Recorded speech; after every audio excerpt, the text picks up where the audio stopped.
El movimiento de resistencia global es una corriente de protesta mundial que une a decenas de grupos de diferentes países que tienen en común su rechazo al capitalismo y al modelo de neoliberal.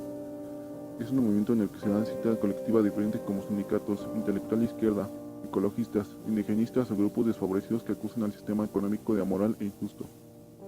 Los diferentes grupos de antimundialización llevan más de una década trabajando en cuestiones relacionadas con los problemas causados por la globalización de la economía mundial.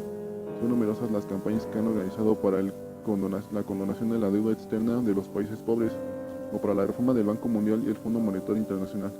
A pesar de tener una trayectoria de años de trabajo, los antiglobalistas han acaparado espacio en los medios de comunicación y atención desde las instalaciones internacionales a raíz de la presencia de simpatizantes en actos paralelos a las grandes reuniones económicas y políticas internacionales. La protesta de Seattle, que consiguió abortar la reunión de la Organización Mundial del Comercio, supuso un punto de inflexión en la historia del movimiento. La noticia de la presencia de más de 50.000 simpatizantes fue producida en los medios de comunicación de todo el mundo. Los enfrentamientos que allí tuvieron lugar dieron una imagen de violencia muy alejada de los verdaderos objetivos a los organizadores. El éxito del Foro Social de Porto Alegre en Brasil, celebrado en paralelo al Foro Económico Mundial, supuso otra gran baza. Más recientemente, la cancelación de la conferencia que el Banco Mundial tenía previsto llevar a cabo en Barcelona no dejan dudas sobre la fortaleza del movimiento de resistencia. La criminalización de la antiglobalización. Muchas de las manifestaciones de los grupos acaban de altercados violentos con la intervención de la policía y la detención de personas. Sin embargo, los representantes del movimiento insisten en que los protagonistas de la violencia poco a poco o nada tienen que ver con ellos. De la misma línea aseguran que criminalizar al movimiento no es más que una forma de desprestigiar y acallar una voz que molesta y pone en peligro intereses económicos establecidos. El movimiento antiglobalización está compuesto por diversas tendencias y miles de ideologías y sensibilidades distintas, grupos ecologistas, anarquistas, sindicales y civiles de diversas partes del mundo, movimientos a veces hasta contradictorios, pero con un objetivo en común: luchar contra organizaciones supranacionales, a las que acusan de estar al servicio de los países ricos en detrimento de los más pobres. A pesar de que por su heterogeneidad es difícil clasificar las fuerzas antiglobalización, los organismos en diferentes categorías para dar una idea más general del movimiento, hemos obviado hacer un apartado de las ONGs, ya que se inscriben a la vez en varias de las reclamaciones aquí expuestas. Ecologistas. Para los grupos ecologistas, uno de los peores efectos de la globalización es la falta de respeto de la industria hacia el medio ambiente. Acusan a las grandes campañas de instalar sus fábricas en países del tercer mundo, donde la legislación sobre medio ambiente es más laxa o casi inexistente, y denuncian que no solo pone en peligro de manera irreversible la biodiversidad del lugar y del planeta, sino también las poblaciones autóctonas. Sindicalistas.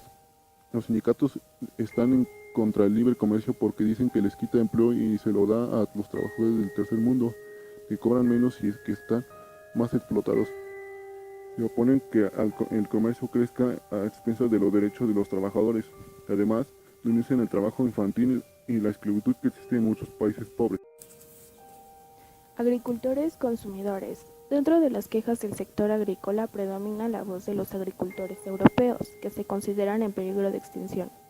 Ven la globalización, en especial Estados Unidos y sus cuotas, como una barrera a la comercialización de sus productos, demasiado caros y sin posibilidad de competir con los llegados de Estados Unidos o del tercer mundo, si no es con las ayudas de la UE. También están en contra de los productos transgénicos, al igual que los agricultores de los países pobres, aunque por diferentes razones. Si los primeros ven en ello una amenaza para la seguridad de los alimentos, los segundos se quejan de que al comercializar con las grandes compañías que controlan el mercado de los transgénicos, se ven demasiado dominados por estas empresas, que les imponen el precio de compra y los métodos de cultivo. Además, están en contra del monocultivo, que obliga a los países pobres a vivir totalmente dependientes de la cotización de su producto en el mercado internacional, dominado por unas pocas multinacionales. Conservadores. Dentro de esta categoría podríamos englobar a diversas tendencias aislacionistas radicales de derechos norteamericanos, franceses o ingleses, que más que estar en contra de la globalización, están en contra de la apertura de fronteras, que para ellos implique pérdida de empleo y de identidad colectiva frente a la llegada de extranjeros o a la homogeneización de la cultura ante una creciente americanización. Civiles. Muchos movimientos civiles opuestos a la libre circulación del capital financiero reclaman que se pague un impuesto para el movimiento de capital.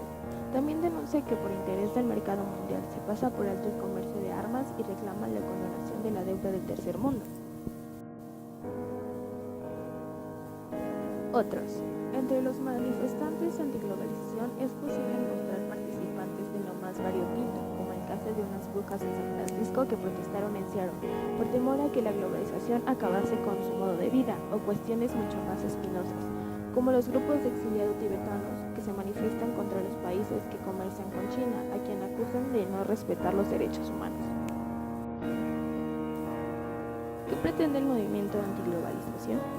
Los activistas antiglobalización exigen una sociedad más justa, el control del poder limitado de las multinacionales, la democratización de las instituciones económicas mundiales y la distribución más equitativa de la riqueza. Sus naciones enemigos principales son las multinacionales y las grandes organizaciones económicas y políticas internacionales, fundamentalmente el Banco Mundial y el Fondo Monetario Internacional.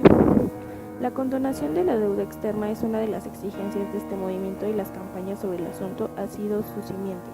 El Banco Mundial y el Fondo Monetario Internacional son, para los grupos antiglobalización, los responsables de la asfixiante situación en la que se encuentra la mayor parte de los países pobres, incapaces de enfrentar la deuda que en muchos casos supera su PIB. Las multinacionales, como McDonald's o Nike, son blancos de los grupos antiglobalización, que tildan de amorales la práctica de la compañía, especialmente la explotación de trabajadores del tercer mundo, en su mayoría mujeres y niños. La destrucción de los símbolos o propiedades de estas empresas se ha convertido en la bandera radical de los sectores más. ¿Quiénes son los líderes del movimiento antiglobalización? Una de las características más sagradas del movimiento antiglobalización es la huida de líderes y el rechazo de las jerarquías. Los simpatizantes toman sus decisiones en asambleas en las que se procura que nadie acapare el protagonismo o represente a los demás. Si hasta la fecha nadie puede acreditarse la función de representar al movimiento, sí que es posible señalar a ciertos intelectuales y activistas cuyas ideas y actos sirven de referencia. Walden Bello, director ejecutivo del Instituto Focus de Global Zone por la democratización de la economía global con sede en Tailandia. Bello publicó incontables artículos y ensayos y el libro The Future in the Balance, Ensayos, Globalización y Resistencia. José Bob, sindicalista francés, que apareció en las páginas de los periódicos de todo el mundo en 1999, cuando al término de una manifestación asaltó un McDonald's de Millau, Francia, para protestar por los impuestos de Estados Unidos a productos europeos. El 30 de junio del 2000, con motivo del juicio por el asalto a McDonald's, se concentraron más de 15.000 personas en Millau en lo que fue una manifestación antimundialización. Bernard Cazen, periodista francés, director general de Le Monde Diplomatique y presidente de ATTAC en Francia, fue uno de los promotores del Foro Social Mundial de Porto Alegre en Brasil, que él mismo definió como el primer paso de un movimiento. Susan George, norteamericana, nacionalizada francesa, es directora asociada del Instituto Transnacional de Ámsterdam en Francia. Fue una de las precursoras del Acuerdo Multilateral de Inversiones MAI y trabaja en una campaña para democratizar la Organización Mundial del Trabajo. Hansel Henderson, experta en el desarrollo humano sostenible. Henderson es una prolífica escritora cuyos artículos son traducidos a 30 idiomas y publicados en las más prestigiosas revistas. Su más reciente trabajo es Más allá de la globalización. Subcomandante Marcos, líder del Ejército Zapatista de Liberación Nacional Mexicano y del Movimiento Indigenista de Chiapas, encabeza la causa de los indígenas del estado de Chiapas en México. Ralph Nader, abogado americano defensor de los derechos del consumidor, durante más de 3 décadas se ha dedicado a coordinar campañas que alertan sobre el poder de las manipulaciones, la ecología o los derechos del obrero.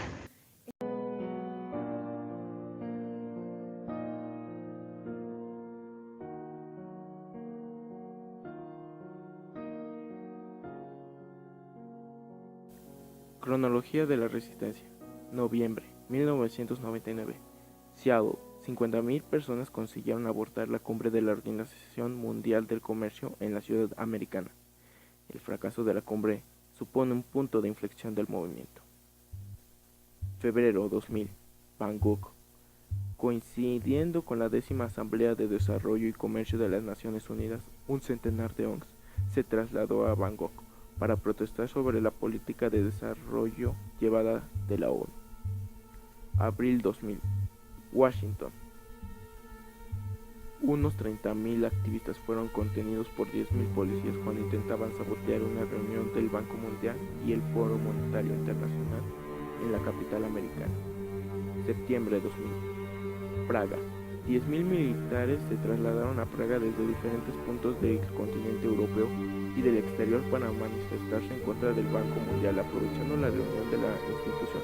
El día 23 se organizó un encuentro entre representantes del movimiento y gestores de la institución monetaria que fue dirigido por el presidente Checoslovaco Havel. Enero 2001. Porto Alegre. Mientras los líderes mundiales se reunían en Davos, Suiza, en el Fórum Económico Mundial, el movimiento antiglobalización celebraba un foro social paralelo en la ciudad brasileña de Porto Alegre.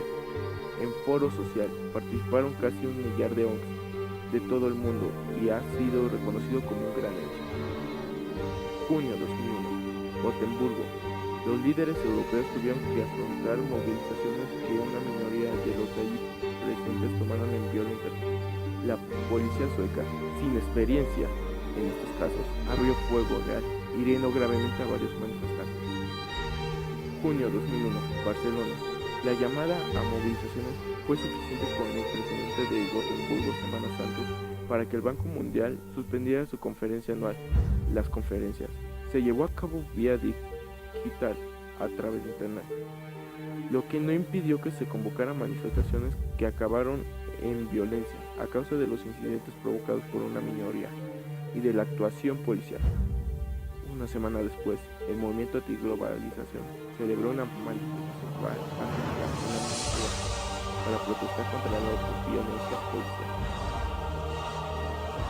Julio 2001. Salzburgo. El gobierno de Australia suspendió el Tratado de Helsinki, que permitía la libre circulación de ciudadanos de la Unión Europea, para intentar evitar la entrada masiva de manifestantes con las jornadas del Foro Económico Mundial. 1 millar de personas consiguieron participar en la protesta que acabaron en enfrentamientos con la policía. Julio 2001. Genova. A finales de julio del 2001, el movimiento antiglobalización reunió en la ciudad italiana de Genova a más de 150.000 manifestantes. Lo que se presumía como una congregación pacífica acabó con la muerte del joven de 23 años, Carlos Villani, y con Genova sumida en el caos de una batalla campal. Los violentos enfrentamientos entre grupos organizados de radicales y la policía italiana empañaron la mayor manifestación antiglobalización hasta la fecha. Los choques violentos entre grupos de manifestación radical y miembros de las fuerzas del orden que defendían la zona roja, sede de la cumbre del G8, como si fuera una extraña fortaleza medieval del siglo XX. Ensombrecieron el encuentro que se saldó con más de 200 heridos, varios terroristas fueron asesinados y más de 50.